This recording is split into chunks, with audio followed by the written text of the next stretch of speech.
शौर्यमथेन्दुरुच्च पदवी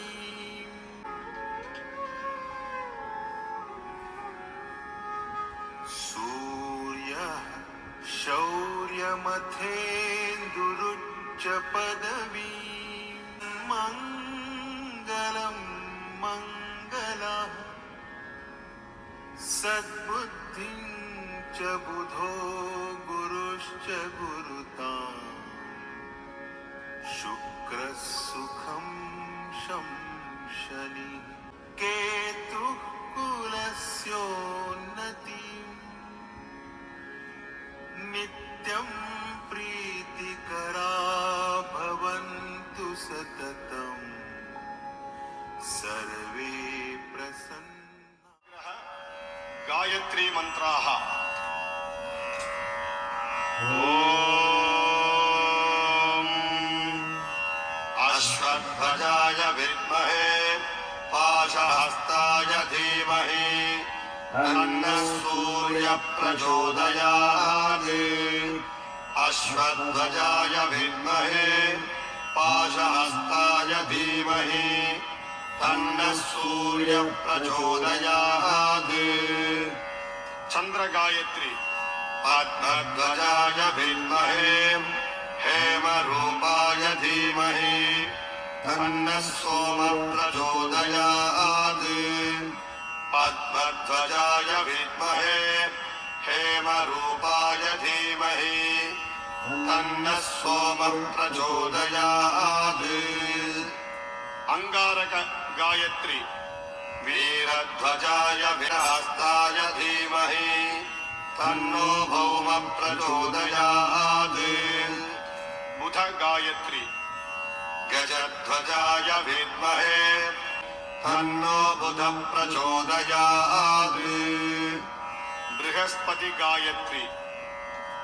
वृषभध्वजाय विद्महे गृणीहस्ताय धीमहि तन्नो गुरुः प्रचोदयात् वृषभध्वजाय विद्महे गृणीहस्ताय धीमहि तन्नो गुरुः प्रचोदयात् शुक्र गायत्री अश्वत्थजाय विद्महे धनुर्हस्ताय धीमहि तन्नः शुक्रः प्रचोदयात् अश्वत्थजाय विद्महे धनुर्हस्ताय धीमहि तन्नः शुक्रः प्रचोदयात् शनैश्चर गायत्री काकध्वजाय विद्महे खड्गहस्ताय धीमहि तन्नो मन्दः प्रचोदयात् काकध्वजाय विद्महे खड्गहस्ताय धीमहि तन्नो मन्दः प्रचोदयात् राहु गायत्री नगध्वजाय विद्महे पद्महस्ताय धीमहि तन्नो राहुः प्रचोदयात् नगध्वजाय विद्महे पद्महस्ताय धीमहि तन्नो राहुः प्रचोदयात् केतु गायत्री अश्वत्थजाय विद्महे शूलहस्ताय धीमहि तन्नः केतुः प्रचोदयात् अश्वत्थजाय विद्महे शूलहस्ताय धीमहि तन्नः केतुः प्रचोदयात् नवग्रह प्रदक्षिण मंत्राः ओम आदित्याय च सोमाय मंगलाय बुधाय च गुरु शुक्र शनिभ्यश्च राहवे केतवे नमः आदित्याय च सोमाय मंगलाय बुधाय च गुरु शुक्र शनिभ्यश्च राहवे केतवे नमः सूर्यारिष्टे तु संप्राप्ते सूर्यपूजां च कारयेत् सूर्यध्यानं प्रवक्ष्यामि आत्मा सर्वपीडोपशान्तये चन्द्रारिष्टे तु सम्प्राप्ते चन्द्रपूजां च कारयेत् चन्द्रध्यानं प्रवक्ष्यामि मनः पीडोपशान्तये कुजारिष्टे तु सम्प्राप्ते कुजपूजां च कारयेत् कुजध्यानं प्रवक्ष्यामि रोगपीडोपशान्तये बुधारिष्टे तु सम्प्राप्ते बुधपूजां च कारयेत् बुधध्यानं प्रवक्ष्यामि बुद्धिपीडोपशान्तये गुरुवारिष्टे तु सम्प्राप्ते गुरुपूजां च कारयेत् गुरुध्यानं प्रवक्ष्यामि पुत्रपीडोपशान्तये शुक्रारिष्टे तु सम्प्राप्ते शुक्रपूजां च कारयेत् शुक्रध्यानं प्रवक्ष्यामि पत्नीपीडोपशान्तये शन्यारिष्टे तु सम्प्राप्ते शनिपूजां च कारयेत् राहुध्यानं प्रवक्ष्यामि चक्षुः पीडोपशान्तये केत्वारिष्टे तु सम्प्राप्ते केतुपूजां च कारयेत् केतुध्यानं प्रवक्ष्यामि ज्ञानपीडयत्यस्य मन्त्रस्य हिरण्यस्थोपऋषिः सविता देवता तृष्टुप्छन्दः यजमानस्य अधिदेवता प्रत्यधिदेवता सहित सूर्यग्रहप्रसादसिद्ध्यर्थे सूर्यग्रह आराधने विनियोगः आसत्येन रजसा वर्तमानो निवेशयन्नमृतं मर्त्यं च हिरण्यजेन सविता रथेन देवो याति भुवना विपश्यन् ॐ भूर्भुवः स्वः सूर्यग्रहे आगच्छ सूर्यग्रहं रक्तवर्णं रक्तगन्धं रक्तपुष्पं रक्तमाल्याम्बरधरं रक्तच्छत्र ध्वजरथ पताकादिशोभितं दिव्यरथसमारूढं मेरुं प्रदक्षिणे कुर्वाणं प्राङ्मुखं पद्मासनस्थं द्विभुजं सप्ताश्वं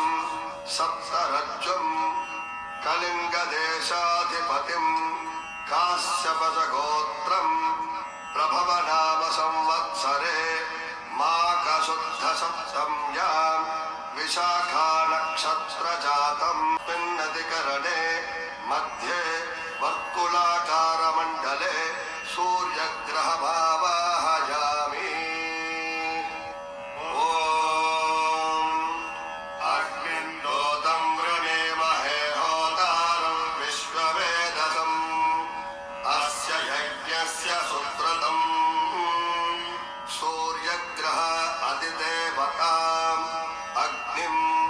साङ्गं सायुधं सवाहनं सशक्तिपत्नीपुत्र परिवारसमेतं सूर्यग्रहस्य दक्षिणतः अग्निमावाहयामि स्थापयामि पूजयामि ॐ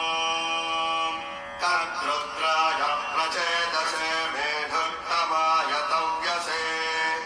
वोचे वसन्तमगं हृदे देवतां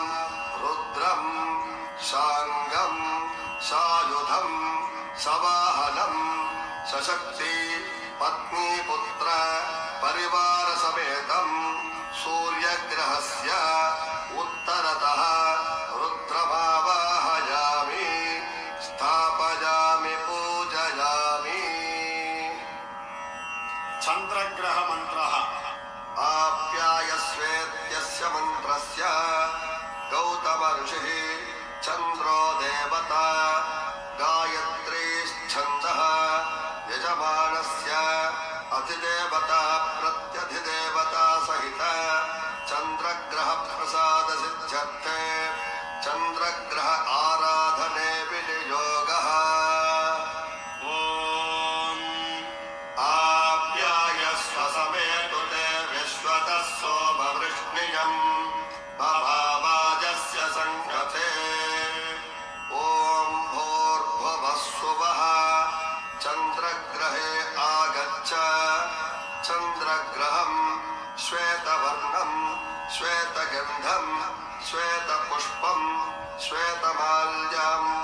श्वेतच्छत्र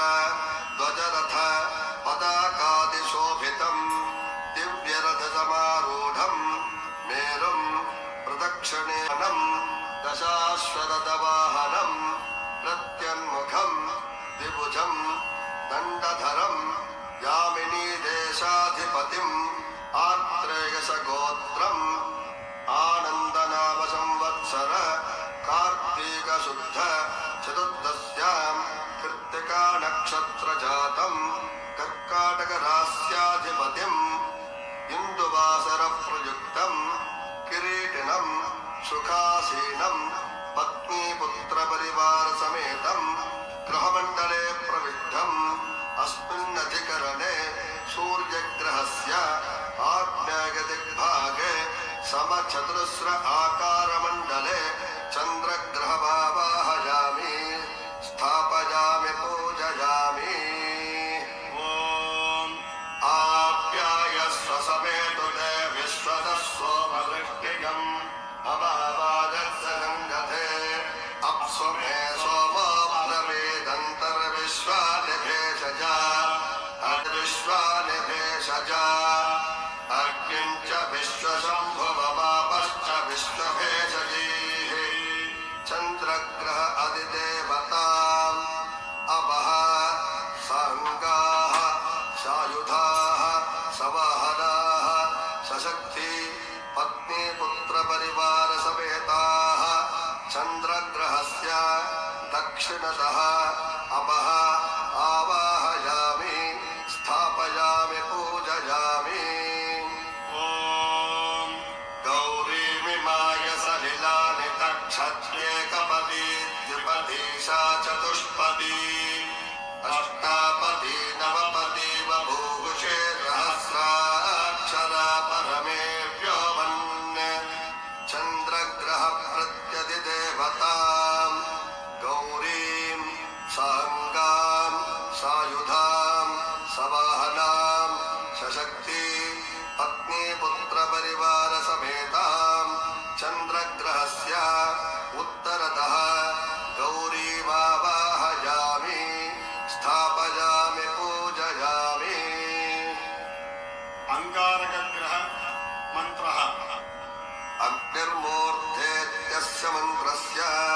विरूपाक्ष ऋषिः अंगारकग्रहो देवता दृष्टुप्छन्दः यजमानस्य ॐ अग्निर्मूर्धादिवक्ककुत्पतिः पृथिव्या अयम् अपागुं रेतागुं सजिन्वति ॐ भूर्भुवस्सुवः अंगारग्रहं रक्तवर्णं रक्तगन्धं रक्तपुष्पं रक्तमाल्याम्बरधरं रक्तच्छत्र ध्वजरथ पताकादिशोभितं दिव्यरथसमारूढं मेरुं प्रदक्षिणे कुर्वाणं मेषवाहनं दक्षिणक्षरानिवेशनी यच्छादः शर्म सप्रथाः अंगारकग्रहस्य अधिदेवतां पृथिवीं साङ्गां सायुधां सवाहनां सशक्ति पुत्रपरिवारसमेताम् अंगारकग्रहस्य दक्षिणतः पृथिवीमावाहयामि स्थापयामि पूजयामि। ॐ क्षेत्रस्य पतिना वयगुं हितेनेव जगामसि गामश्वं पोषयित्वा सनो मृणादीदृशे अंगारकग्रहस्य प्रत्यधिदेवतां क्षेत्रपालकं साङ्गं सायुधं सवाहनं सशक्ति पत्नीपुत्रपरिवारसमेतम् अंगारकग्रहस्य उत्तरतः क्षेत्रपालकमावाहयामि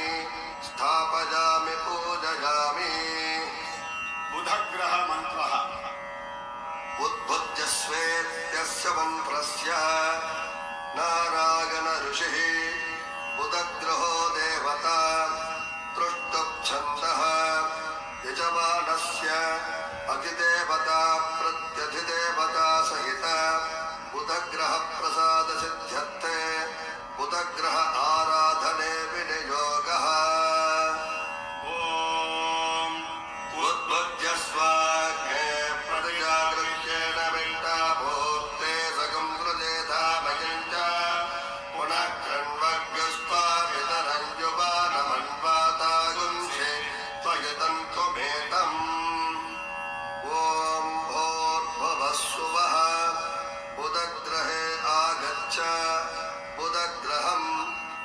पीतवर्णं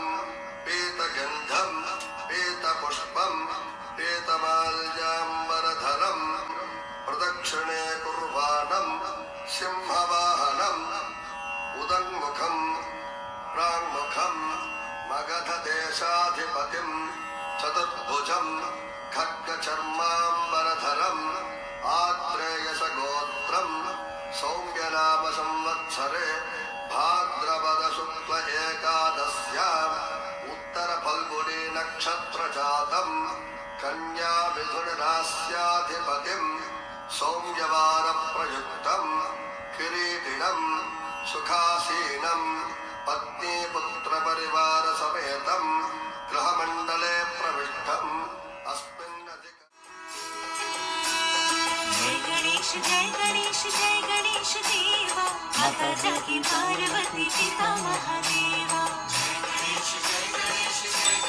देवा माता जागी पार्वती पिता महादेवा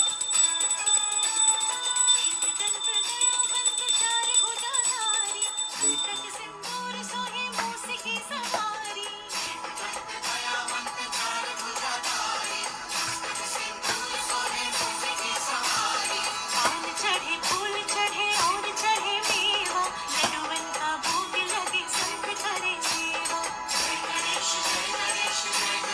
देवा माता जागी पार्वती पिता महादेवा अंधन को आँख देते कोढ़िन को काया वांछन को पुत्र देते निर्धन को माया अंधन को आँख देते कोढ़िन को काया वांछन को पुत्र देते निर्धन को माया सूर श्याम शरण आए सफल कीजे सेवा माता जागी पार्वती पिता महादेवा जय गणेश देवा माता जागी पार्वती पिता महादेवा दीनन की लाज रखो शंभु सुतवारी कामना को पूर्ण करो जग बलिहारी दीनन की लाज रखो शंभु सुतवारी कामना को पूर्ण करो जग बलिहारी जय गणेश देवा माता जागी पार्वती पिता महादेवा जय गणेश देवा माता जागी